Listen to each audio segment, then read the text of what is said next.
Hello everyone, welcome to part 3 masterclass about a very important scenario, the unconscious patient presenting with the suspicion of sexual assault.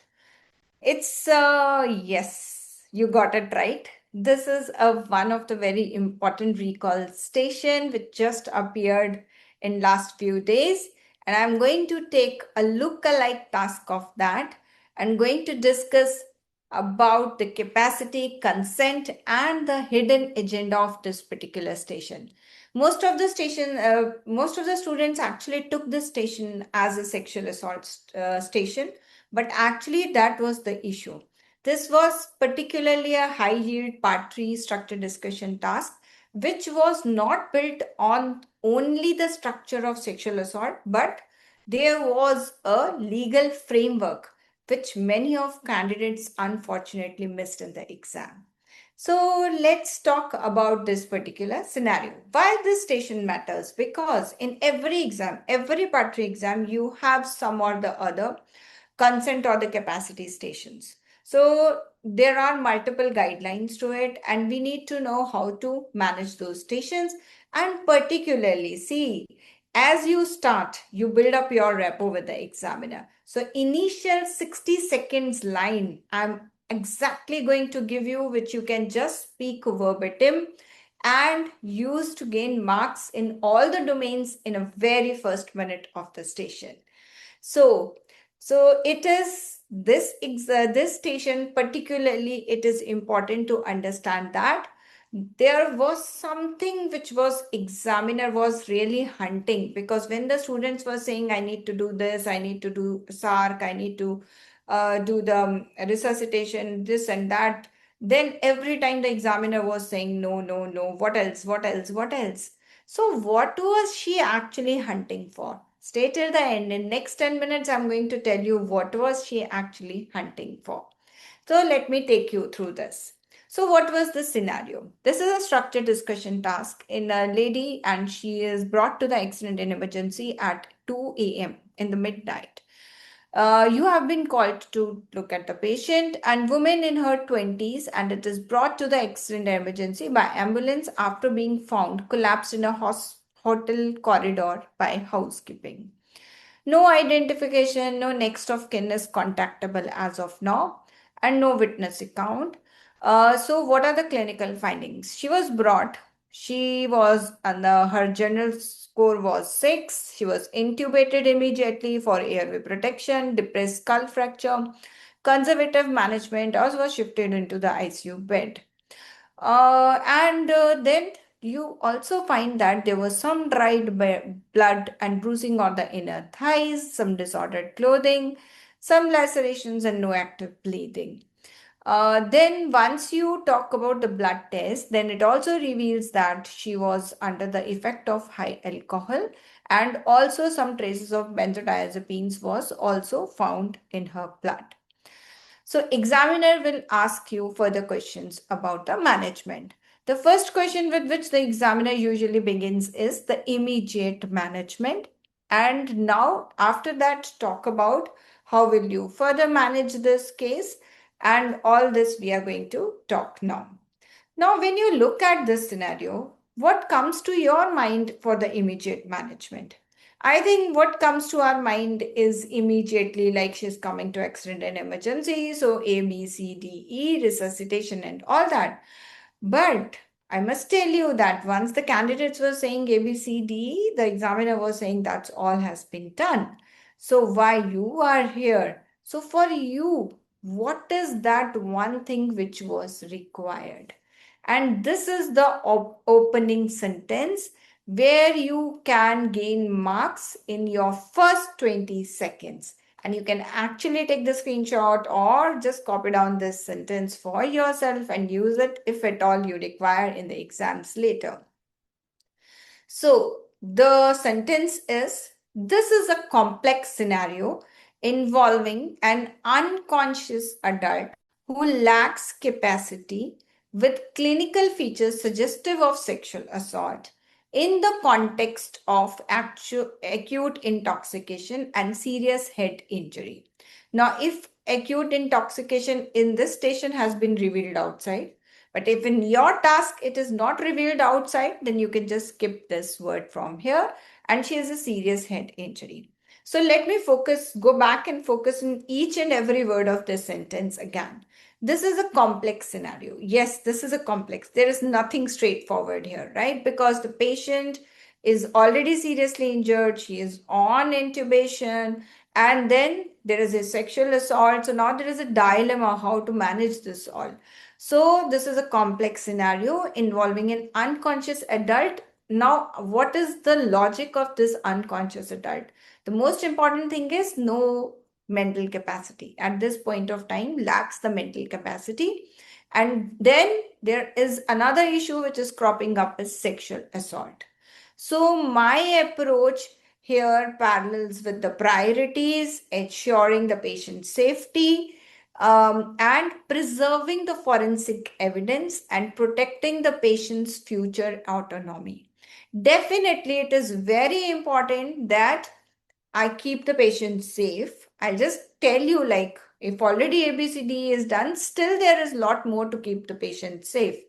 Then the second thing is preserving the forensic evidence. This is very important because patient hasn't have got the capacity. So you are in a dilemma whether to take the evidence or not, because if you do not take the evidence, the time lag is there. If you take the evidence, then there is no consent from the patient. These are dilemmas we are going to discuss in the next few minutes. And of course, respecting the patient's autonomy, because you don't know whether the patient wants to complain or not. No complaint, you don't have any idea about this. So all these legal framework is to be done keeping the patient's best interest in the mind. And this is the dilemma of this particular station. Now if you look at this, now the examiner knows that actually you know why this station is there in the part 3 exam, and that's how your marks start cropping up. So patient safety, applied knowledge, and communication, we have covered all in this. Now comes the question about the immediate management. What needs to be done? So do not restart from what already has been done. So, but you can restructure your answer. Instead of saying that I will first do A, B, C, D, E, confirm the stability. Okay, so confirm, acknowledge that patient is in emergency. She has been shifted to the ICU under neurosurgery, and her vitals, what are her current vitals? Is there any ongoing pervaginal bleeding, concealed bleeding, or you would like to examine for any further lacerations or any occult blood collection which is there. So these are the points where you first check that all this has been done and what is the condition of the patient currently. And is she in a state where you can at least do the basic examination? Because first aid, look for any bleeding or any occult blood which could further endanger the patient, that you can do as a first aid for the patient. Now, immediately build the MDT structure, because before touching the patient, it is very important that you get the information from the team involved that whether you can move the patient or not, because you don't know if the patient has a spine injury, you may not be able to keep her properly in a lithotomy position or may not like to turn around. So is it safe to examine? This is also very important. So MDT definitely comes very much in the beginning. So accident and emergency consultant, then the coordinating clinician, because that is the one person who is the most important here. Ops gynae consultant on call, because definitely you are ST5, but you need to inform to the ops gynae consultant on call. Safeguarding adults and the police, SARC, trust, legal trust, they all are important in this MDT. So your MDT is not limited to only the SARC or the forensic people or your on-call consultant, but it starts from the accident emergency consultant, coordinating clinician, neurosurgery, whoever is involved, particularly the one lead clinician whom you need to check with before even doing any examination for the patient. So build the MDT structure in a first place. Then you come to your gynae perspective and try to stabilize the patient for the gynae injury. Hemostasis, packing if there is any active bleeding, already IV access is there. You would need any full blood count or coagulation depending on if there is a bleeding or not, depending on what your scenario is. Antibiotics prophylaxis and body map documentation, but these will come later. I'm going to talk in the next slide about, because here comes the role of the consent here. When we say that body map, the pictures, diagrams, from here comes the role of the consent in the patient. So now you are very clear how what was actually required in the immediate management. Because once we just hear the word immediate management, it just comes to the mind ABCD. No, but here the immediate management was in a different layers. How will you proceed? Now, this is the time where the forensic timing decision is to be decided. So, as per the guidance, the forensic examination should be deferred until the patient regains capacity. However, in exceptional circumstances, prolonged unconsciousness with risk of irretrievable evidence loss, because you may lose the important forensic samples in a over period of time. So you need to balance both the things. So examination may proceed in the best interest, but that should be done by the trained forensic physician with full documentation and in discussion with the MDT team. That will not be your only decision. You if as a for not it is not at all your decision, but even with the forensic people also, they have to take this decision as a team.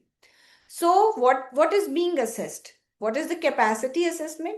Second, you need to predict the duration of incapacity, because suppose if the patient is going to be well in few hours, then no way. Like if it is just under the effect of the alcohol, she will be well in few hours back to her senses. So that all you need to check with the neuro people or the doctors concerned allowed. So what is the time for which it is there? Because in a short period you can defer. But if it is going to be long, you don't know, unpredictable period, then you may need to take in the best interest.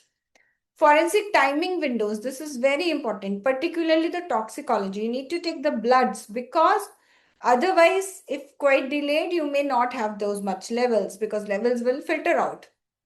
Best interest meeting, accident emergency, obs gynae, neuro, ICU, safeguarding, forensic, legal, everybody is involved in this. And then finally, whether the samples taken would be delivered to the police or not, that's another next question. And identify the patient via the missing persons, and throughout contemporaneous documentation throughout is must in this procedure. So there are so many legal things to be talked about in this particular part. Now, what were the questions? Like, would you examine her? Yes, clinical necessary examination only for the first aid, right? So not a forensic genital examination. I'm not going to do what is required for the forensics, but just to see that if there is any active bleeding which needs to be managed or active injury which needs to be taken care of. Would you like to take the forensic samples? So not an obs and gynae registrar, trained forensic physician via SARC, and they will further take the samples and they will decide what can be done for here. Whom to inform? As I said, we have to start with the accident emergency consultant, ONG consultant, safeguarding, police, SARC, legal team. And when she regains capacity, in that case, we may need to talk to her, inform her sensitively, and she may refuse police involvement or discard samples, and autonomy needs to be preserved throughout. This is a very important thing here. And each of things were asked in the exam as well and are liable to be asked, because this is what is going to follow for you. So as you see, this is the main slide. The phrase the examiner was hunting for. The accident and emergency consultant as the lead clinician on the floor. And why this code? Because candidates who said SAR, forensic team, or safeguarding named services, but not the clinical clinician who is coordinating the flow.